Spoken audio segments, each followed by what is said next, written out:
I soldi versati dai contribuenti dei 52 comuni che aderiscono al consorzio di Padova Sud potrebbero ammontare fino a 10 milioni di euro, soldi in eccedenza versati rispetto al costo reale del servizio dei rifiuti che potrebbero essere stati utilizzati per rendere Eco Officina una cooperativa subito competitiva. Questa è l'accusa. A novembre i militari della finanza sequestrarono documenti e fatture intestate alla cooperativa padovana. Sul caso sta indagando la finanza che si è presentata in tutti i comuni serviti dalla multiutility.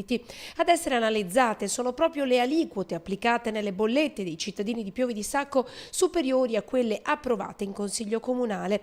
C'era un via vai continuo di sindaci in Padova 3, vogliono far credere di non aver saputo niente fino all'altro ieri. Parla così l'ex vicepresidente Simone Borile: colpire me oggi fa comodo a tutti. All'epoca alla presidenza di Padova 3 c'era Stefano Chinaglia, consigliere comunale proprio a Piove di Sacco e collega di partito di Davide Gianella, sindaco eroe grazie al quale è partita l'indagine.